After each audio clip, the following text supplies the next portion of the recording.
Deal no compromise. वज़ीर आज़म ने किसी डील या समझौते के इम्कानात को मुस्तरद कर दिया। बाबर अवान से मुलाकात में कहा एहतसाब यूं ही जारी रहेगा, फिलहाल तवज्जो कश्मीर पर है। उधर इमरान खान नैब के अख्तियारात में कमी पर राजी, बड़ी तरमीम रवां हफ्ते फाइनल होने का इम्कान है। कानून में तरमीम और काबीना इजलास की अंदरूनी कहानी सामने आ गई। काबीना अरकान नैब पर बरहम नजर आए।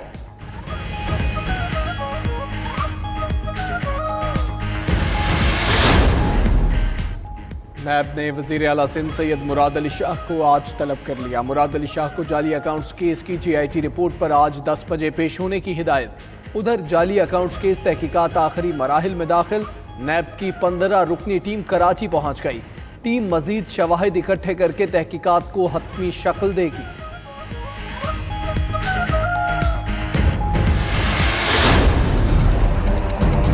भी हाथ जोड़ के कहता हूँ मेरा शहर साफ कर दो, जो तुम्हारा काम है वो कर दो बस। पूरी कोशिश की जाएगी 1 महीने में बहुत सारी जगहों से ये कचरा उठा लिया जाए। सिंध हुकूमत का 21 सितंबर से साफ सुथरा कराची मुहिम शुरू करने का ऐलान। वज़ीर बल्दियात नासिर हुसैन शाह कहते हैं 1 माह में कचरे के अंबार ख़त्म कर देंगे। मुर्तज़ा वहाब बोले तमाम अजला के लिए 5-5 करोड़ मुख्तिस कर दिए। अली जैदी ने कराची को नुकसान पहुंचाया, वो अपनी सफाई मुहिम रोक दें।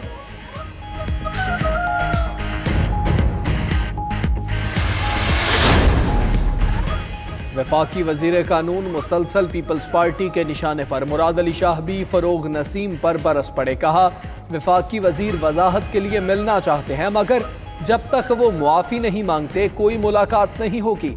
इमरान खान से हुकूमत नहीं चल रही, सबको पता है 3 माह में कराची को किस तरह गंदा किया गया। सिंध असम्बली में फरोग नसीम के बयान के खिलाफ मजम्मती करारदाद भी मंजूर की गई। वज़ीर आज़म इमरान खान के दौरा अमरीका। न्यूयॉर्क में तारीखी इस्तकबाल करने का फैसला। मुआविन खुसूसी जुल्फी बुखारी की ओवरसीज ग्लोबल फाउंडेशन के वफ़द के साथ मुलाकात। सिख फॉर जस्टिस के नुमाइंदगान भी मुलाकात में शरीक। मुस्लिम और सिख कम्युनिटी नरेंद्र मोदी के खिलाफ जनरल असम्बली के बाहर मुश्तरका एहतजाजी मुजाहरा करेगी। पाकिस्तान अमन का देश। भारत में मुसलमानों पर मजालिम के बरक्स पाकिस्तान में अक़लियतें और उनकी इबादत गाहें महफूज। करतारपुर राहदारी मंसूबा कायदे आज़म के विजन का अक्कास। सिख बरादरी की उमंगों के मरकज करतारपुर मंसूबे पर 86% काम मुकम्मल हो चुका। हुक्काम का कहना है बाबा गुरु नानक के 550वें जन्मदिन से पहले कॉरिडोर 9 नवंबर को खोल दिया जाएगा। कीमत $66.2 फी बैरल हो गई। पाकिस्तानी मईशत पर भी मनफी असरात यकीनी। 1 अक्टूबर से पेट्रोलियम कीमतों में 5 से 8 रुपए फी लीटर इजाफे का इम्कान। मसला शाम पर रूसी, ईरानी और तुर्क सदर की मुलाकात। तीनों सदूर का कहना है कि मसला शाम जंग नहीं, सिफारतकारी के जरिए हल किया जाए। हसन रूहानी का कहना है कि सऊदी तेल तंसीबात आरामको पर हमला यमन की तरफ से जवाबी रद्द-ए-अमल है।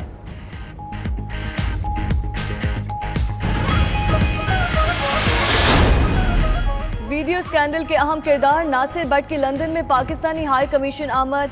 जज की मुबैना वीडियो फॉरेंसिक रिपोर्ट लेकर आए थे। हाई कमीशन हुकाम ने रिपोर्ट वसूली की बजाय वारंट गिरफ्तारी थमा दिए। दूसरी जानिब जज वीडियो केस की तफ्तीश काउंटर टेररिज्म विंग के हवाले। जज अरशद मलिक ने दरख्वास्त दी थी कि FIA साइबर क्राइम विंग ने तफ्तीश मेरिट पे नहीं की।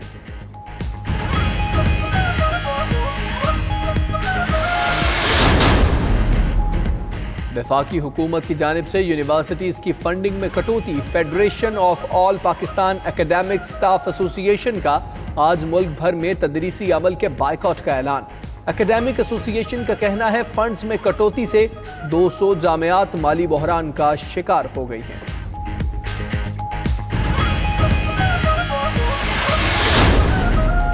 और खैबर पख्तूनख्वा हुकूमत की सरकारी स्कूलों में बच्चियों के लिए अबाया लाजमी करार देने की तरदीद। शौकत यूसुफजई कहते हैं हुकूमत ने ऐसा कोई नोटिफिकेशन जारी नहीं किया, सिर्फ हरीपुर के एजुकेशन ऑफिसर ने अबाया पहनने का नोटिफिकेशन जारी किया, उनसे वजाहत मांगी गई है।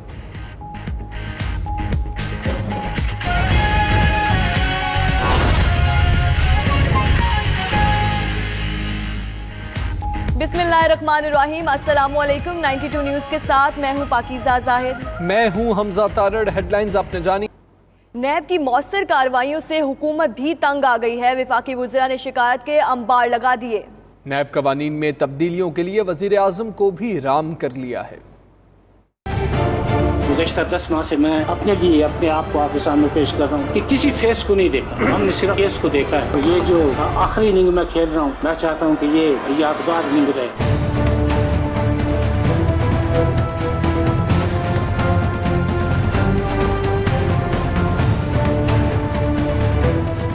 नैब की ताबड़तोड़ कार्रवाइयों से अपोजिशन के साथ साथ हुकूमत भी घबरा गई। वफाकी वज़रा इस कदर परेशान हैं कि काबीना इजलास में वज़ीर आज़म के सामने नैब के खिलाफ शिकायत के अंबार लगा दिए। वफाकी वज़रा ने नैब की कार्रवाइयों को बेकाबू और बेहंगम करार देते हुए नैब के निचले सतह के अफसरान पर करप्शन स्कैंडल्स की तहकीकात में इख्तियारात के गलत इस्तेमाल का इल्जाम भी आयद कर दिया। काबीना अरकान ने वज़ीर आज़म के सामने मौक़िफ़ अपनाया कि नैब अफसरान के पास वाइट कॉलर क्राइम के खिलाफ तहकीकात करने की इस्तेदाद भी नहीं। नैब की 2 साल कारकर्दगी पर भी सवाल उठा दिए। वज़ीर आज़म को नैब कानून में तरामीम पर रजामंद कर लिया। जरा कि नैब कानून में बड़ी तरामीम रवा हफ्ते मुकम्मल कर ली जाएंगी।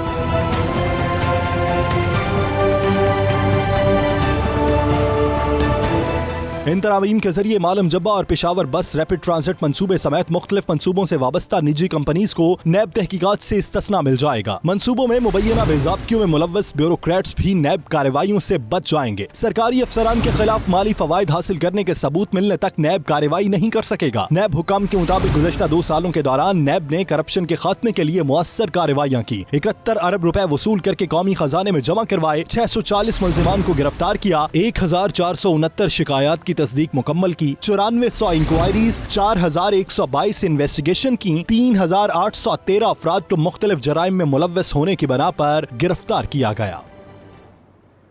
मुल्क का सियासी पारा हाई होने लगा। हुकूमत के खिलाफ फाइनल मार्के के लिए अपोजिशन की सफ बंदी जारी है। शहबाज शरीफ ने भी नवाज शरीफ से जेल में मुलाकात की। वज़ीर आज़म से बाबर अवान की मुलाकात में कानूनी मामलात पर सलाह मशवरे किए गए।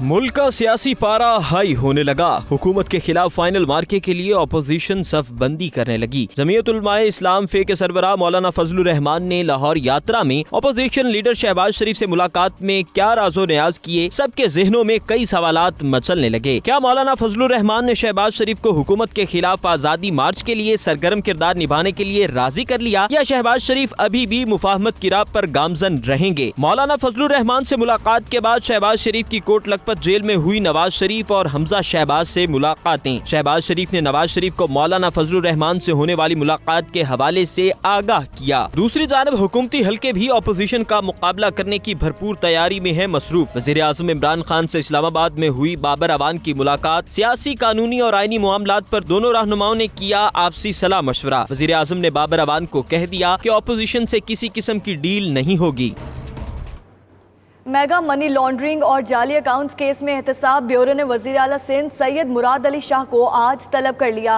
वज़ीर आला सिंध से कंबाइन इन्वेस्टिगेशन टीम भी पूछगछ करेगी। Sindh mega money laundering case और जाली बैंक अकाउंट्स केस में तफ्तीश के लिए एहतसाब ब्यूरो ने वज़ीर आला सिंध सैयद मुराद अली शाह को तलब कर लिया है।